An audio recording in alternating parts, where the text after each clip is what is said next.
Eh bien, salut tout le monde, c'est Otus et compagnie, on espère que vous allez bien. Aujourd'hui, une nouvelle vidéo sur la chaîne YouTube, vidéo d'achat effectués ces dernières semaines et derniers mois. Donc en fait, c'est des achats un peu, on va dire, variés parce qu'en fait, c'est que des véhicules Volkswagen. Vous savez qu'on adore cette marque-là, c'est vraiment notre marque favorite. Alors, aussi bien à l'échelle 1 qu'à l'échelle miniature. Et donc là, ça sera différents fabricants, donc des miniatures de différentes époques et différents modèles de différentes époques aussi de la marque. A tout de suite. On débute cette vidéo avec une Otus, donc la magnifique VV Squareback donc 269. Donc en fait il s'agit d'une variante en version utilitaire, vraiment très beau. Celle-ci a été produite à partir de 2010 à aujourd'hui. Voilà, donc les premières versions étaient sorties en car culture, comme on vous avait déjà expliqué alors qu'on avait présenté d'autres miniatures de ce moule-ci. Et du coup, ça a été designé par Phil Reedman. Vraiment un de nos moules préférés, hein, vraiment. Donc celle-ci est sortie dans la série Origine Favorite, donc qui était sortie à l'occasion des 50 ans de Otus, donc en 2018. C'est vraiment super avec les belles couleurs. Ouais, VV Service, vraiment magnifique. En plus, on voit que c'est marqué toujours prêt à vous servir, vous et votre Volkswagen. Donc, vraiment très beau. Hein. Sur le côté, c'est vraiment très bien fait. Avec le petit logo des 50 ans. Ouais, topographie complète. Que ce soit à l'avant ou à l'arrière. Donc, c'est vraiment très sympa. Les pneus en gomme, châssis métal évidemment. Donc, ça, c'est vraiment des miniatures premium, vraiment super. En plus, c'est vraiment assez lourd en main alors qu'on a des balles. Nous, on déballe jamais ces miniatures là, mais pour ceux qui veulent les garder dans le loup, c'est vraiment très sympa également. Donc, c'est un modèle qui nous manquait dans la collection. Donc, vraiment très content de pouvoir compléter la série des 50 ans. Donc ce moule-ci est également sorti en 2023. Dans la série Ultra Hot.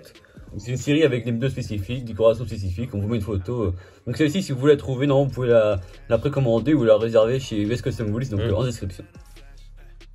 On poursuit avec un T3 pompier. Voilà, donc sorti dans la série France de Matchbox. Voilà. En fait, c'est la série Star de France. Donc c'est des véhicules en fait qui...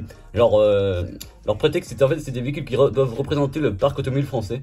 Donc c'est vrai que c'est assez éclectique, hein. On peut voir par exemple une Lamborghini Police. Bon, ça c'est vraiment pour les enfants en fait, c'est vraiment pas réaliste, mais c'est assez rigolo.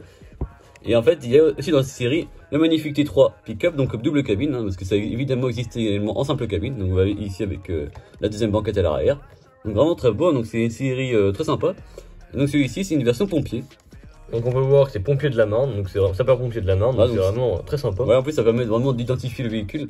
Donc n'hésitez pas à nous dire s'il y a d'autres variantes avec d'autres sapeurs-pompiers différents de d'autres départements, n'hésitez pas à nous le dire en commentaire, ça c'est vraiment intéressant. Donc celui-ci malheureusement pas de tempo à l'arrière, donc tempo à l'avant, tempo sur le côté, vraiment très bien fait en tournant, les belles jantes, vraiment un bon moule.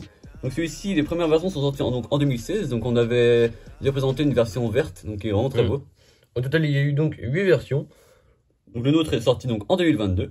Et donc c'est le troisième dans la collection entre celui-ci, la version orange qu'on avait déjà présentée qui venait de chez US Custom Wheels, et donc la version verte qui était la première version qui était sortie. Donc là c'est une version qu'on pouvait trouver dans les grandes surfaces, hein, qu'on peut encore trouver dans les intermarchés, tout ça. Nous on l'a acheté 2 €, donc vous voyez c'est vraiment un bon prix pour un beau véhicule. On poursuit avec un véhicule Greenlight, donc toujours à l'échelle 1/64e. Un véhicule plutôt atypique, nous on apprécie énormément également. C'est le fameux 181 de chez VV. Voilà, donc 274. Donc vous voyez le blister vraiment sympa. Donc ça continue notre collection quand on essaye de... C'est un peu un best-of en fait des modèles qu'on préfère dans la série V-Dub de Greenlight. En fait le projet ce sera de vraiment faire une vitrine en fait avec tous les véhicules en loose en fait. Tous les véhicules assez atypiques et les véhicules vraiment bien faits qu'on aime bien chez Greenlight en VV, exclusivement du VV. Donc ce magnifique 181. Donc vous l'aurez remarqué, c'est une version spéciale. Parce que le 180 existait, tout d'abord c'était un véhicule qui aurait dû être pour l'univers, tout ce qui est militaire et tout ça, mais en fait après il a été dérivé en version civile. C'est ça. Et donc en différentes versions. Donc le 181 a rencontré un joli succès donc dans les stations balnéaires branchées dont raffolent les touristes américains. Dans tous les pays américains, que ce soit du sud ou du nord. Voilà, donc également au Mexique, et donc notamment à Acapulco. Et donc il y a les deux plus gros hôtels de la ville qui ont commandé à Volkswagen une version spéciale destinée donc à transporter les clients depuis l'aéroport. Et donc en fait la version spéciale c'était une version comme ça, qui ensuite VV a vu que l'idée était vraiment sympa de faire une version spécifique. Donc il a un peu banalisé la chose. Voilà. Et donc VV a sorti le projet Acapulco, donc c'est le même. Donc après c'était une version de série, donc lancée en 74 et limitée à 400 exemplaires. Donc on a donc ces exemplaires devant nous. Donc vraiment une bonne idée de Greenlight de fabriquer le Acapulco, donc ça change. Vraiment très bien fait. Hein. Donc vraiment, les couleurs sont vraiment atypiques pour 180. Et ça, donc, vous l'avez remarqué, c'est vraiment les couleurs de l'Acapulco, de la version Acapulco. Donc en référence à la ville. Hein, on met évidemment une photo du réel. Voilà. C'est vrai que c'est vraiment bien réalisé. Hein. Ouais, donc les enjoliveurs, ça c'est vraiment très bien fait. Les enjoliveurs, les détails des clignotants, tout ça, c'est vraiment très bien fait. Ouais, donc ça c'est vraiment les moules qu'on aime bien parce que ça permet d'avoir des véhicules qui sont pas sortis de chez d'autres fabricants. pas dans des versions comme ça en tout cas, donc c'est vraiment super. Et pas forcément aussi bien fait aussi. Donc, Ouais. Le châssis, quant à lui, en métal, les pneus en gomme. Donc celui-ci, normalement, on fera une vidéo en fait où on les aura tous mis dans la vitrine, vraiment une vidéo spécifique, c'est vraiment sympa. Vraiment un beau modèle, donc qu'on n'avait pas. Ça va être compléter la collection de notre projet qui avance à grands pas, on va dire. Je suis avec un véhicule bien plus récent que les modèles précédents, c'est le magnifique Sirocco GT 24 de la série Speed Machine de chez Hot Wheels. Voilà, donc un véhicule déjà fabriqué de ça quelques années, donc sorti donc en 2010. Donc celui-ci est vraiment spécifique. Donc en fait, à l'époque, VV avait une idée de faire un Sirocco de piste en fait, qui était vraiment bodybuildé, donc plus large, plus loin également à l'arrière. Des prises d'air, que ce soit sur le capot et tout ça. Donc, un grand, voilà, donc vraiment très bien fait. Et donc, il y a déjà eu un prototype donc qu'on vous met en photo, qu'on a déjà présenté sur la chaîne. Donc sorti également de Hot Wheels, donc on voit vraiment les couleurs spécifiques et tout ça. Et donc Hot Wheels, une fois qu'il était vraiment commercialisé pour la piste et pour faire des courses comme le Barring et tout ça, Hot Wheels a eu l'idée de sortir vraiment des versions coursifiées, donc pas la version concept mais vraiment des versions officielles. Donc celle-ci s'inspire, n'hésitez pas à nous dire en commentaire si vraiment elle existe. On a fait des recherches mais on n'a pas vraiment trouvé la même livrée que ça. Mais en tout cas c'est des versions qui s'inspirent des vrais modèles de course, donc vraiment sympa.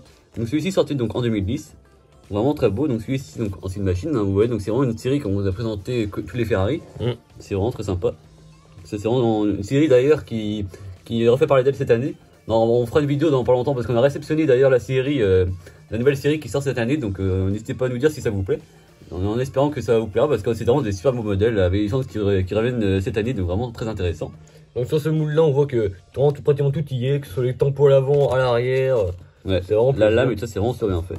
Le diffuseur et tout ça, donc c'est vraiment agréable. Donc ça, la série Speed Machine, c'est des séries premium on va dire, mais en gardant les jantes en plastique, quoi. C'est les jantes spécifiques des séries Speed Machine. Mais c'est quand même des jantes qu'on ne retrouve pas en mainline. Voilà, c'est ça. Donc il y a eu donc en tout 14 versions du Sirocco, donc des versions mainline et des versions plus premium. Voilà. Dessinées par John Violette. Donc le premier, donc c'était en mainline en 2010. Voilà, donc celle qu'on vous a expliqué, donc il y a eu différentes couleurs. En bleu, en rouge, dans les jantes 10 SP et Made in Malaysia. Et donc celle-ci, donc sortie donc également en 2010. Dès qu'ils ont sorti le moule, ils ont fait directement plusieurs versions, donc en mainline également Speed Machine. Donc celui-ci avait les jantes CM6 fabriquées en Malaysia. Et donc également un moule qui revient l'année dernière. Il est ressorti fin d'année dernière en 2022, donc dans la série VV. Donc on voit une photo donc en blanc. Donc, il est vraiment bien fait, hein, c'est vraiment sympa parce qu'il reprend toujours les codes des versions de course, donc vraiment intéressant. En espérant que ce modèle vous a plu. Quand on parle de VV, on parle évidemment de Coccinelle. Et donc, cette magnifique classique Beetle de Shaken Light. Donc vous voyez que celle-ci vient également de la série Club V Dub et vous voyez qu'elle est plus récente que l'autre parce qu'on voit que le logo a été respectivement changé entre la plus vieille et la plus nouvelle, donc entre les deux blisters. Donc c'est donc une magnifique coccinelle. Hein, donc, elle est Fiji. De Michelin, je pense que vous aurez deviné. Donc elle est vraiment très bien faite également. Vous voyez les magnifiques enjoliveurs VV, vraiment très bien fait. On peut voir donc tous les tampons que ce soit à l'avant ou à l'arrière. Voilà. Et une magnifique galerie sur le toit. C'est ça, vraiment des moules atypiques qu'on aime bien. C'est vraiment plaisant. En plus, vous voyez que c'est une version américaine avec des pare-chocs spécifiques et tout ça, vraiment bien respecté. On va dire la couleur, vraiment sympa, ça change avec l'équipement anti-Michelin comme ça, c'est vraiment sympa. Le châssis, quand il est toujours en métal. Hein. Donc quand on fera la vidéo où on les présentera une par une déballées, on les verra mieux également, mais on fera vraiment ça dans la vidéo faite pour en fait. Hein. Donc celle-ci, une peinture je trouve qui est intéressante parce que ça reprend les couleurs du Michelin sans en étant non plus trop présent. Voilà, c'est pas non plus trop chargé en fait. C'est ça. Donc celle-ci sortie donc en 2022. Donc sorti en 2022 pour également 2023, on verra là normalement. Donc made in China. Voilà, donc comme d'habitude, hein, donc c'est du green light comme on aime bien. Donc ça c'est des véhicules qu'on a acheté chez US Custom Wheels, donc comme d'habitude, hein, la boutique partenaire de la chaîne. Donc un modèle qu'on n'avait pas, un nouveau moule dans la collection. Voilà, notre but c'est pas d'avoir toutes les versions green light en VV, mais d'avoir les versions qu'on apprécie. Voilà, vraiment seulement au coup de cœur. On va maintenant vous présenter un modèle assez typique. Voilà, donc un très joli coffret Bosch Philips. À première vue, on pourrait croire que ce sont des bougies. Ou voilà. En fait, c'est quelque chose de promotionnel. Donc, qui était sorti à 2000 exemplaires donc, en 2000. Donc, c'est pas du 1/64e. Non. C'est toujours dans l'univers VV. Il s'agit de deux véhicules à l'échelle 1/87e de Schuco. Vous voyez que c'est vraiment un très très beau coffret. Donc, composé d'un speed, donc d'un T1 à l'échelle 1/87e. C'est vraiment en fait, c'est l'échelle Piccolo. Donc, en fait, c'est un peu plus petit que 1/87e. Et d'une magnifique 356 en cabriolet. Donc, vraiment très beau. Donc, ils sont vraiment tout neufs, donc ça on a trouvé ça en fait en vide-grenier et on s'est dit que c'était intéressant de pouvoir présenter ça en même temps. Donc vous voyez que c'est vraiment tout petit, donc promotionnel comme ça c'est vraiment intéressant. En fait on collectionne également via notre père dans la collection des véhicules 1,87e, en grande partie à 90% des combis, mais vraiment que du VV et à 90% des combis. Donc pas toute échelle, mais toute génération, hein, du T1 au T6. Et donc vraiment celui-ci va venir compléter la collection. Voire même maintenant l'ID Buzz aussi, on est voilà. Donc vraiment très bon, on voit que c'est vraiment un ancien. Donc voilà, c'est pas non plus très bien fait, mais on va dire que c'est le principe même de l'échelle Piccolo. Ce qu'il faut vous dire, c'est que c'est vraiment plein, donc ça fait vraiment son poids. Donc c'est très lourd, hein, également. Donc vous voyez que c'est marqué en dessous, on voit la marque, hein, c'est du Schuko. C'est vraiment intéressant, voilà, échelle Piccolo, donc VV Bus. Donc un très beau coffret, donc qu'on ne connaissait pas. Il n'y a pas beaucoup d'informations sur ça sur internet, on a trouvé que quelques annonces expliquant l'année, le nombre d'exemplaires. N'hésitez pas à nous dire en commentaire d'où ça peut provenir également. Donc tout d'abord celui-ci, et ensuite une magnifique Porsche, donc à l'effigie de Philippe cette fois-ci. Vraiment très bien fait quand même, on voit le volant, les publicités, la topographie quand même qui est présente. Donc ça c'est vraiment tout petit, hein. Si on veut comparer par même avec la Scoreback, vous voyez que c'est pas du tout la même échelle, hein. Pour comparer, on ne se rend peut-être pas vraiment compte, mais là vraiment on arrive quand même à voir la différence de taille. C'est vraiment intéressant. Donc une petite Porsche, voilà, donc très beau. On retrouve également à l'arrière toutes les informations donc sur le châssis. Donc en fait c'est vraiment, il n'y a pas un châssis différent de la coque, c'est vraiment plein. C'est vraiment la même chose, la même partie de fabrication. Et donc vous voyez le nom du véhicule, la marque également, et donc l'échelle Piccolo. Donc vraiment très sympa. Donc celui-ci donc sorti donc en 2000 à 2000 exemplaires, et donc échelle à peu près un 87e, voire plus petit vu que c'est du Piccolo. On termine cette vidéo avec une coccinelle de 53 de chez M2 Machine, une coque de luxe. Donc celle-ci c'est un véhicule vraiment sympa parce que pour plusieurs raisons. Donc tout d'abord vendu exclusivement chez Walmart, donc la chaîne de grande distribution. Donc on a pu acquérir grâce à US Custom Wheels, donc qui importe beaucoup de véhicules exclusifs aux États-Unis. D'autre part c'est un véhicule limité, donc vous voyez ici marqué 9600 pièces. Véhicule très bien fait, donc on va dans sa boîte, hein, vraiment tout neuf. Donc on va vous la déballer parce qu'après c'est vraiment bien parce qu'en plus on peut la remettre dans son emballage en boîte cristal. Vraiment les M2 Machine on adore ça, donc c'est vraiment sympa, ça permet de compléter la collection. En plus par une VV qui est vraiment bien faite. C'est vrai. Si on peut voir, le boitage est à l'effigie du drapeau américain, donc c'est vraiment très sympa. Et de NHRA, donc on va tout vous expliquer tout de suite après l'avoir déballé. Tout d'abord, qu'est-ce que le NHRA? Donc la National Off-Road Association est une fédération sportive automobile qui régit les courses de dragster aux États-Unis et au Canada. Donc l'organisme qui a été fondé en Californie en 51 par Wally Parks compte plus de 40 000 pilotes licenciés et à ce titre revendique le titre de la plus grande fédération de sport mécanique au monde. Donc c'est vraiment un organisme très important, donc un peu comme la FFSA chez nous, hein, c'est un peu le même mécanisme. Donc fondée en 51, la NHRA organise sa première course officielle en avril 53 sur un immense parking de Pomona en Californie. Donc on vous met quelques images, donc c'est vraiment impressionnant. C'est énorme. Ouais. Donc en 55, donc quelques années plus tard, la fédération organise son premier événement national, simplement nommé The Nationals, qui se tiendra chaque année, et donc en 61, elle crée une deuxième compétition nationale, les Winter Nationals. Un grand nombre d'épreuves régionales se déroulent chaque week-end sous l'égide de la NHRA.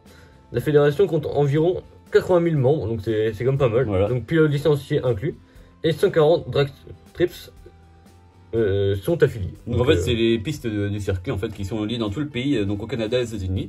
Et donc ce véhicule-ci, donc fabriqué par M2 Machine, commémore les 70 ans de la fédération. Donc c'est vraiment un véhicule commémoratif. Et ça c'est vraiment super quand ça associe des choses réelles et des miniatures, c'est vraiment des véhicules intéressants. Donc vraiment très bien fait, on voit que c'est une dragster, hein. Celle-ci, beau moteur, vraiment très bien réalisé, hein. Vraiment très beau, donc ça change vraiment un bon modèle. En plus c'est parce que ce qu'on aime bien aussi c'est qu'elle garde quand même une partie d'origine, c'est assez discret mais assez puissant. On peut voir que celle-ci a le coffre avant ouvrant, donc vraiment très sympa. C'est vraiment super, en plus les pneus en gomme, châssis métal, des très beaux modèles, en plus même si vous voulez les exposer, vous pouvez enlever le stock et tout ça, donc c'est vraiment très simple d'utilisation. On peut voir que celle-ci elle a vraiment les jantes, même les jantes à l'arrière qui sont vraiment écartées comme on peut voir. Voilà. Tout est bien respecté pour un véhicule de compétition. Donc ça c'est des véhicules qui sont destinés à faire des tout droits en fait, hein, des paires arrêtées, comme on connaît, hein, aux États-Unis, même en France, même en Belgique pour le bug-in, c'est vraiment très connu. Vraiment intéressant, donc en espérant que ce dernier modèle vous aura plu. Moi personnellement ce que j'ai apprécié c'est la Scoreback dans cette configuration là, vraiment j'adore. Ouais, bah, moi aussi j'ai vraiment également en Aquapulco comme ça c'est vraiment spécifique. Moi j'ai vraiment également apprécié le T3 double cabine pick-up qui est vraiment. Enfin, en plus, c'est pas pomper de la merde, en plus, c'est vraiment intéressant d'avoir quelque chose de français sur un véhicule. En plus, c'est quand même assez bien réalisé, je trouve aussi, pour 2 € seulement, c'est quand même pas excessif. Quoi. Si vous avez encore ça dans votre marché, n'hésitez pas à aller parce que c'est vraiment un véhicule intéressant. C'est vrai. Si vous avez un de ces modèles-là ou même de ces séries-là, n'hésitez pas à nous dire dans les commentaires également. N'hésitez pas à nous dire votre modèle préféré de la vidéo. Voilà. N'hésitez pas également à lâcher un pouce bleu, à vous abonner sans oublier petite cloche pour ne louper aucune prochaine vidéo. A plus. À plus.